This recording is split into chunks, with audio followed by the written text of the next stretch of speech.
You're not the man I can post. You're the man who covers everything, so don't act like you get a vote, Celeste said, like she was explaining the weather, not ending 4 years of my life.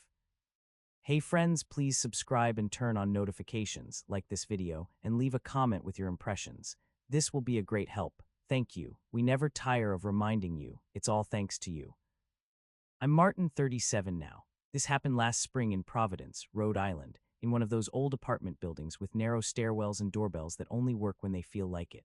We lived on the east side, close enough to hear the weekend foot traffic when the weather got nice, close enough to walk down to the water if you wanted to clear your head, and close enough to bump into the same people again and again because Providence is small like that. It's a city of tight streets and tight circles. If you stay long enough, you stop saying small world and start saying of course. I work as an insurance adjuster. That means I live inside paperwork and timelines. I measure things. I document things. I don't get to feel my way through a claim. I have to prove it. I have to show my work. That part of me was useful in this situation, even though I didn't realize it at first.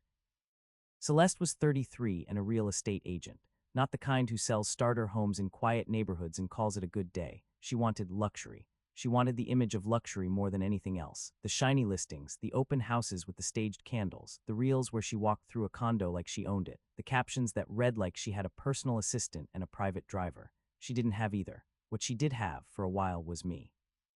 When we met, she wasn't like that yet. Or maybe she was, but she hid the sharp parts until I was invested. We started dating when I was 32. She was 28. I liked her energy. She made ordinary nights feel like plans. She could talk to anyone. I'm steady by nature. I'm not a cold person, but I don't chase chaos. Celeste felt like a spark without being a fire, at least at the beginning.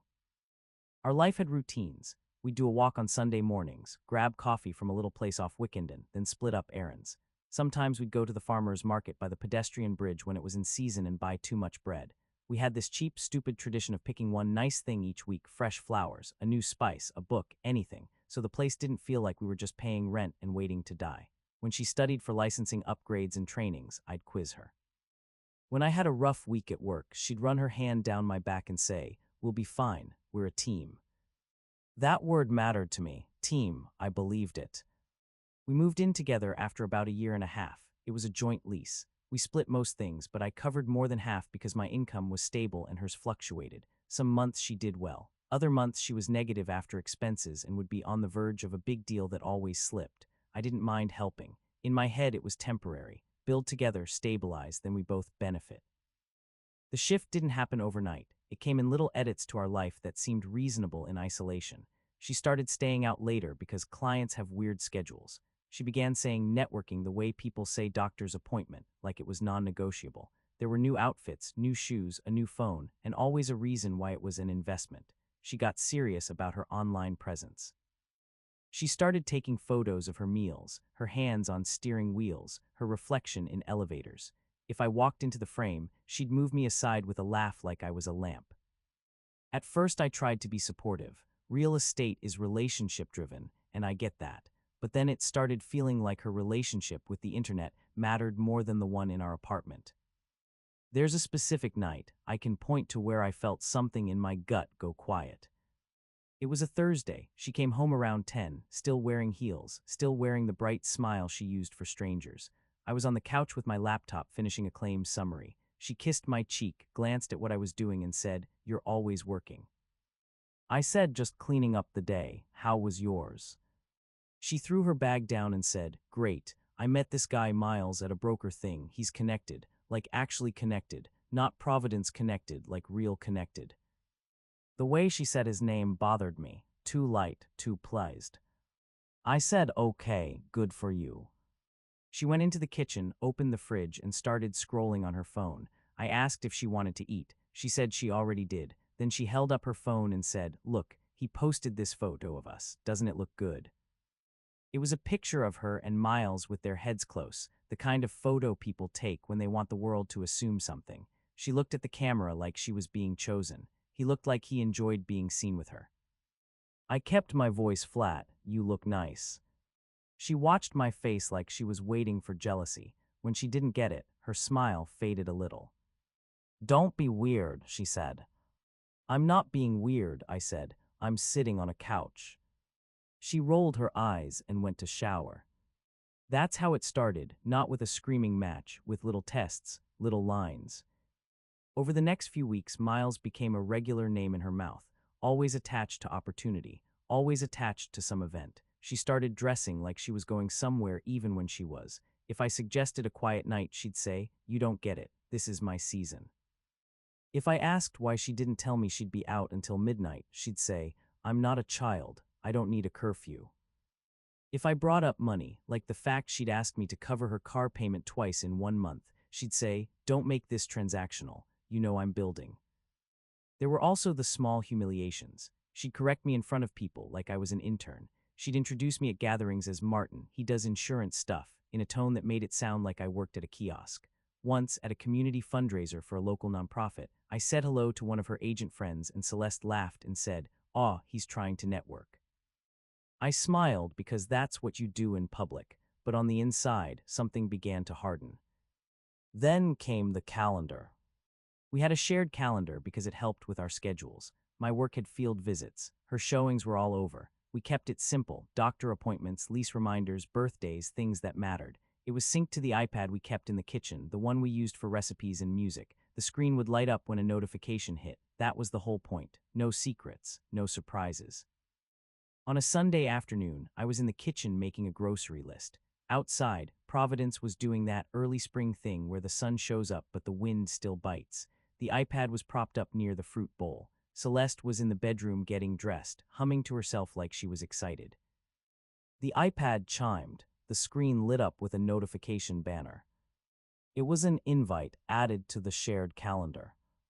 The title read, "Rooftop Set W Miles, After Party."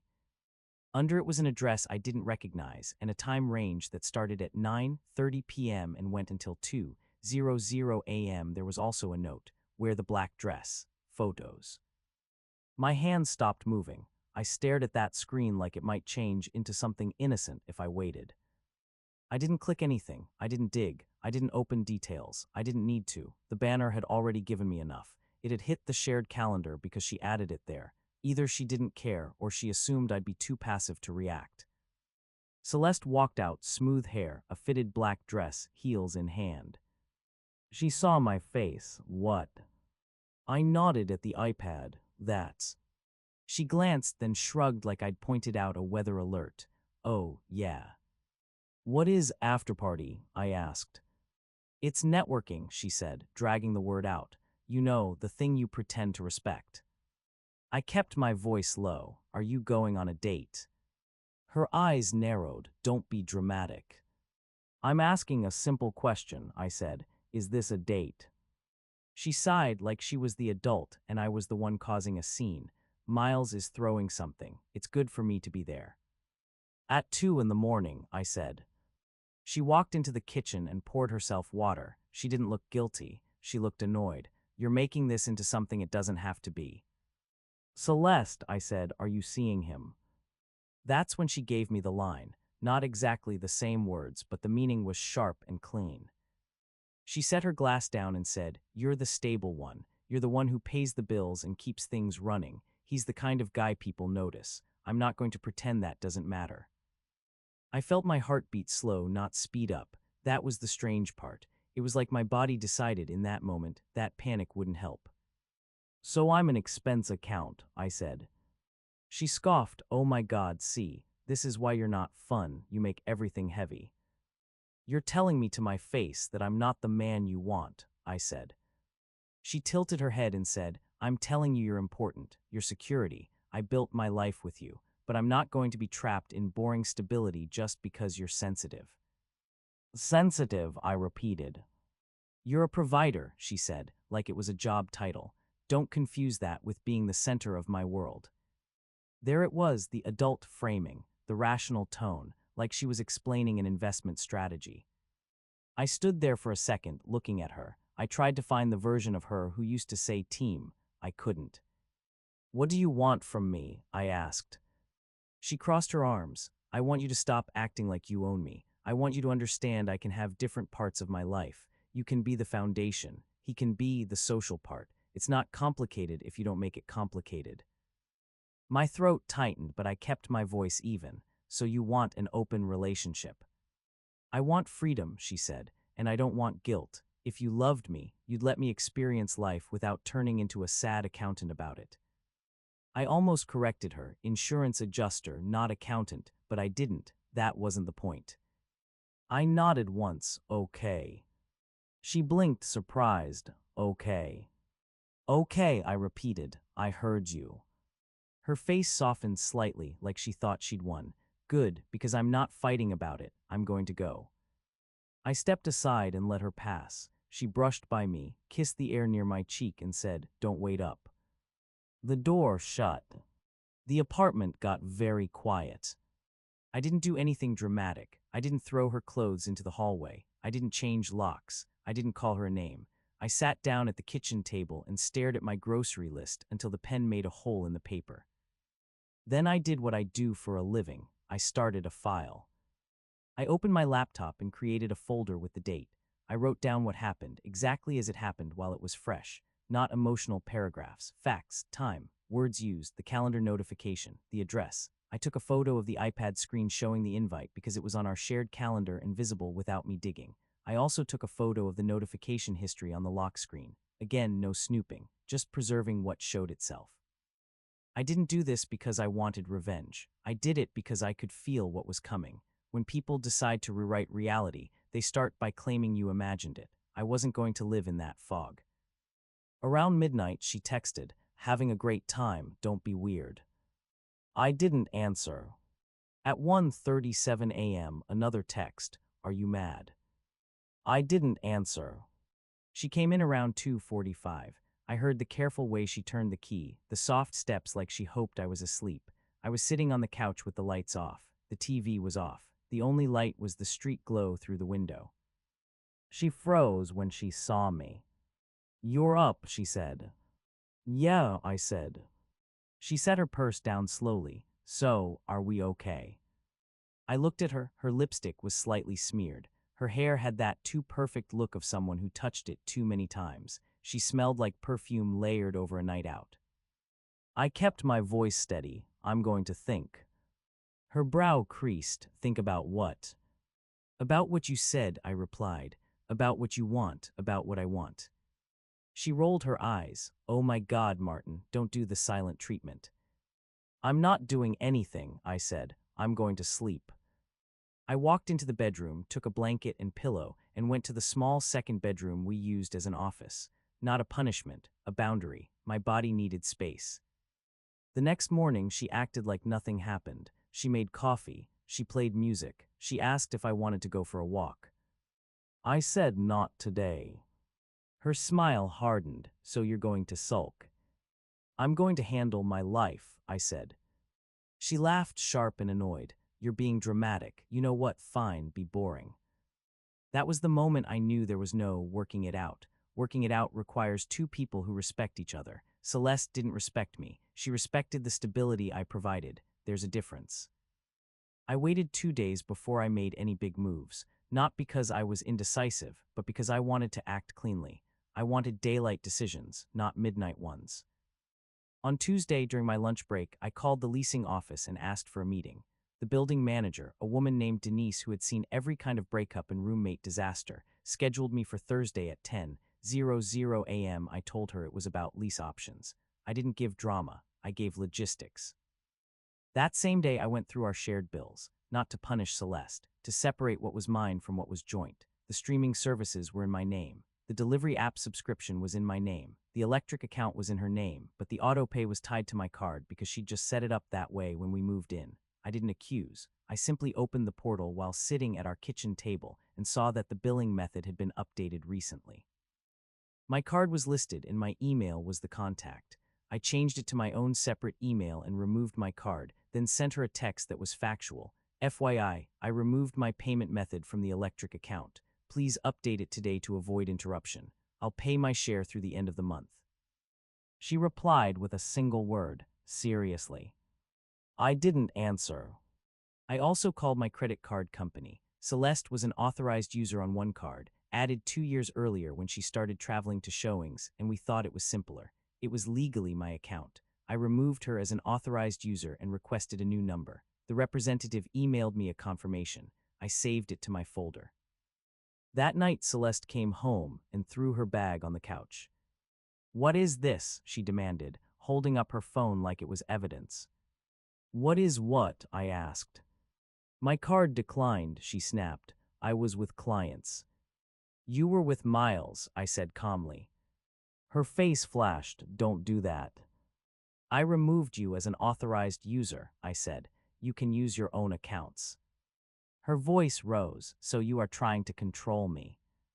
I looked at her steady. "I'm controlling my money. That's not the same thing." She scoffed and paced like she wanted me to chase her. "Unbelievable. You can't handle me having a life." I didn't argue. I didn't explain. I said, "We'll talk after my meeting with the lease office." She paused. "What meeting?" "The one I scheduled," I said, "Thursday morning." Her eyes narrowed. "You're going to mess with my housing." "I'm going to handle my housing," I corrected. She stared at me, then laughed like I was bluffing. "You won't do anything. You never do anything." That line almost got to me, not because it was true, but because it was designed to provoke. It was bait. If I took it, the story would become "Martin snapped." That would serve her. I didn't bite. I went back to my laptop and kept working. The next 2 days, I quietly prepared. On Wednesday evening, while Celeste was out, I walked through the apartment and took photos of shared items and big-ticket items. Furniture, electronics, the condition of the rooms. Not because I wanted to fight over a lamp, because I've seen how disputes happen when feelings are high. A scratched table turns into "you destroyed my property." Missing items turn into "you stole from me." Photos are boring, but boring wins. I made a simple inventory: what was clearly mine, what was clearly hers, and what was shared. For shared items, I noted purchase method if I remembered it. I wasn't building a courtroom case. I was building clarity.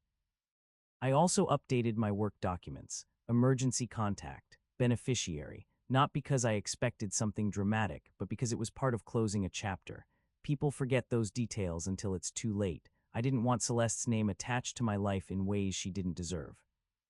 Thursday morning, I went to the leasing office. Denise sat across from me with the lease file open. I told her the truth without turning it into a soap opera. "My partner and I are separating. I want to know my options to remove myself or end the lease cleanly."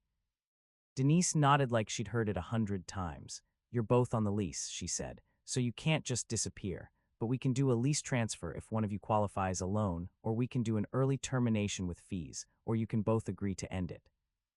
I asked what qualifies meant. Income proof, credit check, standard. Celeste's income was inconsistent. She could have a good month, but she couldn't prove stable earnings the way they required. I knew it. She knew it. That was why my steady paycheck mattered. Denise said, "If you want out and she wants to stay, she'll have to qualify. If she can't, the early termination is the cleanest path." I asked for the early termination numbers. Denise printed them out. I thanked her and left. In my car, I sat for a minute and stared at the paper. It wasn't cheap, but it was cheaper than staying in a situation where I was being treated like a utility bill. That afternoon, I called my older sister, Elaine, who lives in Warwick. She's the kind of person who doesn't yell, but people listen when she speaks. I told her briefly what was going on. Not every detail, just enough. I asked if she could be present when I talked to Celeste about move out and when Celeste eventually picked up her belongings. Elaine didn't ask for gossip. She said, "Yes, tell me when." That night, I asked Celeste to sit down at the kitchen table. No dramatic setting, just the table where we paid bills and ate dinner. She sat with her arms crossed. "If this is another lecture, save it." "It's not a lecture," I said. "It's a decision." Her eyes flicked to my folder on the laptop, like she could sense order. "I went to the leasing office," I said. "We have two options. One of us qualifies a loan and takes over the lease, or we terminate early and pay the fee." Celeste's mouth tightened. "You're doing this because I went to a party." "I'm doing this because you told me clearly where I fit in your life," I said, "and it's not as your partner." She laughed without humor. "You're so dramatic. You're really going to break up because you can't handle competition." "I'm not competing," I said. "I'm leaving." Her eyes widened slightly. Disbelief, the first stage. "You won't," she said. "Where would you go?" "I've already arranged a place," I lied, because I didn't want her in my next steps yet. I had options. I hadn't signed anything, but she didn't need that detail. She leaned forward, voice sharper. So you're going to ruin my life because you're insecure. I'm not ruining your life, I said. I'm choosing mine. She scoffed. You're not even mad at the right thing. You should be proud I'm out there making connections. You benefit. I don't benefit from being disrespected, I said. She stared at me, then tried a different angle, bargaining. Okay, she said, softer. Maybe I was harsh. Maybe I said it wrong. I didn't mean you're just money. I just mean you're safe. You know that. That's good. I nodded once. Safe isn't an insult, but being treated like a wallet is. She rolled her eyes again, then sighed dramatically. Fine, what do you want? Rules, boundaries. I can do boundaries. I kept my voice calm. I want out of the relationship. I want the lease handled cleanly. I want a supervised pickup for your belongings. I want communication in writing only. Her face hardened, anger. Communication in writing only, she repeated. Who do you think you are? A person who wants a record, I said. She stood up so fast the chair scraped. This is unbelievable. You're acting like I'm a criminal. I'm acting like an adult, I said, steady. You told me this is how adult relationships work. That stopped her for half a second. Then she snapped, don't twist my words. I'm not twisting them, I said. I'm using them. She paced, she gestured. She tried to pull me into a fight. I didn't move. Finally, she said, so what, you're going to kick me out? No, I said, we're both on the lace. I can't and won't do anything illegal. What I will do is proceed with early termination unless you can qualify to take it over. Her eyes narrowed. She knew she couldn't qualify easily. She tried victim narrative next. So you're going to make me homeless. I didn't react. You have options. You can find a roommate who qualifies. You can move. You can choose to terminate together, but you can't keep me here as your backup plan. She stared at me like she didn't recognize me. Maybe she didn't. I had been accommodating for a long time. She mistook that for weakness. You're going to regret this, she said. I don't think so, I replied. She grabbed her phone and stormed into the bedroom. The next day, a mutual friend named Jordan texted me. Jordan and I weren't close, but we'd been around each other enough at gatherings. The message was short. Hey, I don't know if you want to see this, but I thought you should. Attached was a screenshot of a group chat. It was Celeste and a few people I recognized from her real estate circle. The conversation wasn't about listings. It was about me. Celeste had written something like, Martin's doing his moody thing again. He thinks he gets a say because he pays rent. Like, please, he's useful, not special. Another person wrote, just keep him calm until you close the next deal. Celeste replied, exactly, I'm not losing my base. Miles is the fun part. I stared at the screenshot and felt something settle, not rage, relief, because now I wasn't guessing. I wasn't interpreting tone. I had the truth in plain text, given to me without me asking. I thanked Jordan and saved the screenshot to my folder. That evening, Celeste came home unusually quiet. She didn't pick a fight. She hovered near the doorway like she was recalculating. I talked to Denise, she said finally. I looked up from my laptop. Okay. She said I might not qualify alone, Celeste admitted, like it physically hurt. I figured, I said. She swallowed. So what? You're just going to leave me with a fee. I'm willing to split the early termination fee fairly, I said. We both signed. We both lived here. Her eyebrows lifted, surprised. She expected punishment. She got fairness. Then she tried another angle, soft voice. We could just reset, start fresh. I won't go to those things for a while. We'll focus on us. I didn't smile, no. Her face tightened. Martin.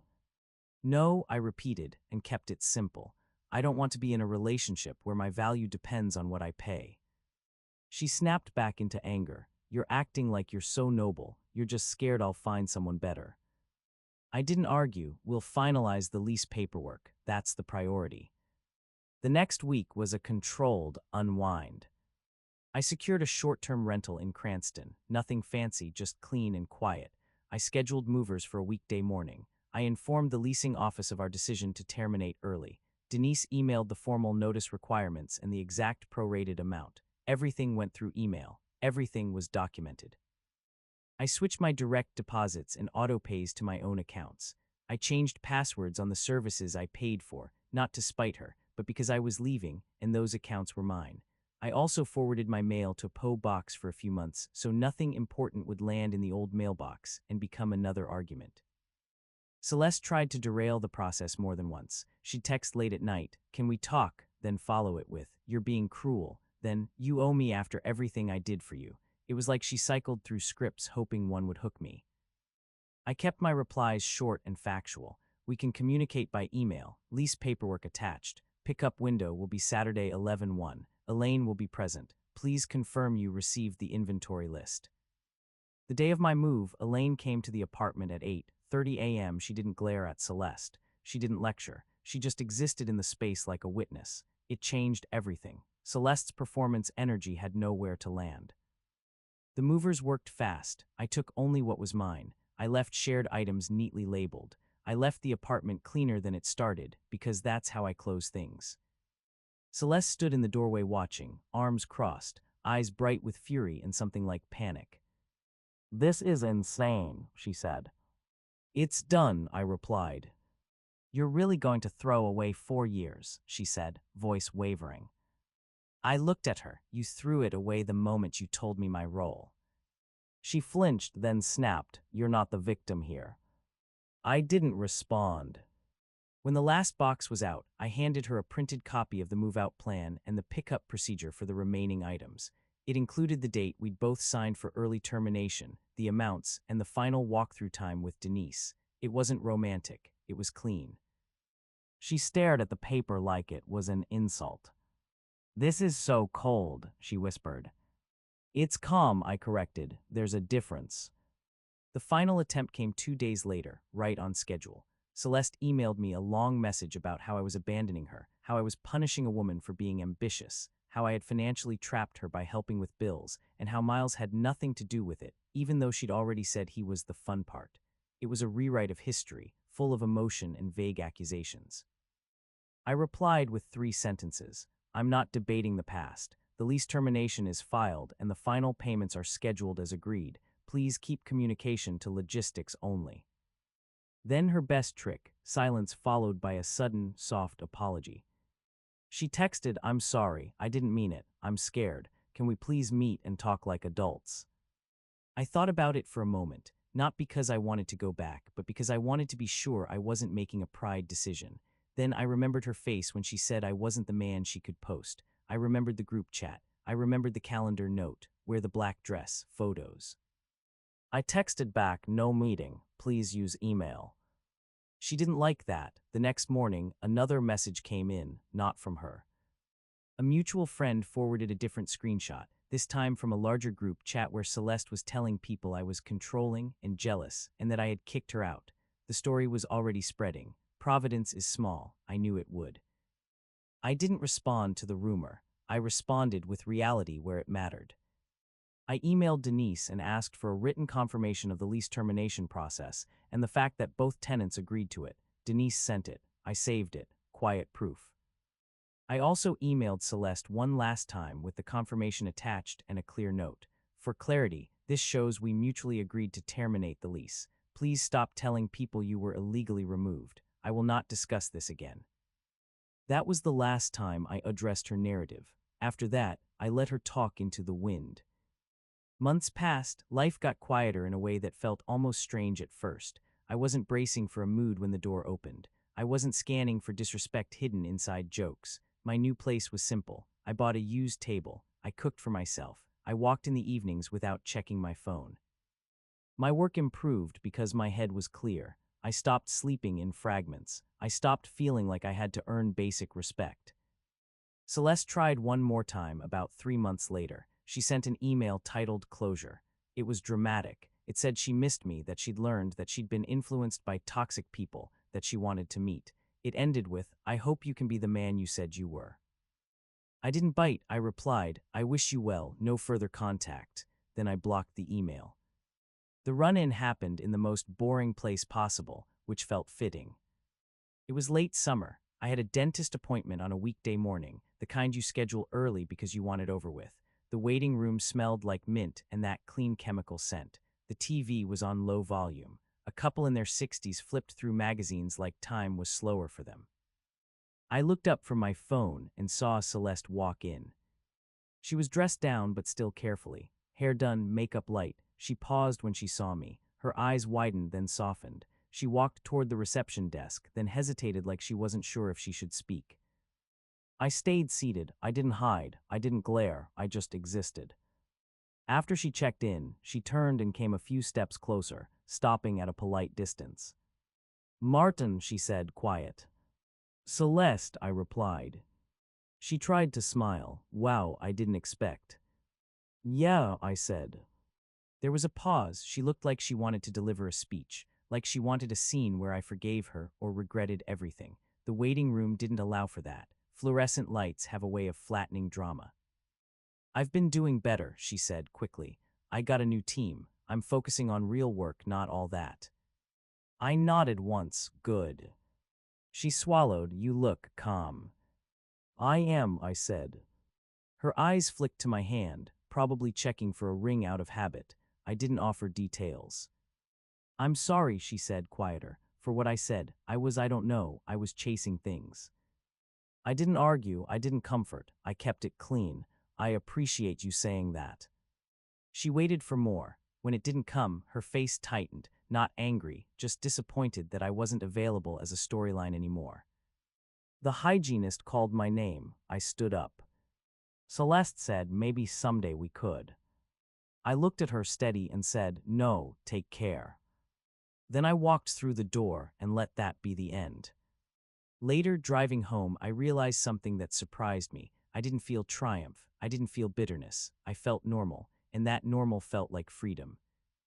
I used to think winning meant someone admitting they were wrong. Now I think winning is waking up without tension in your chest. It's eating dinner without bracing for a comment that cuts. It's having a life that doesn't require you to shrink so someone else can feel big.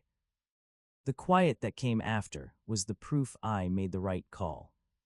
Thanks for watching. What would you have done in my place? Tell me in the comments.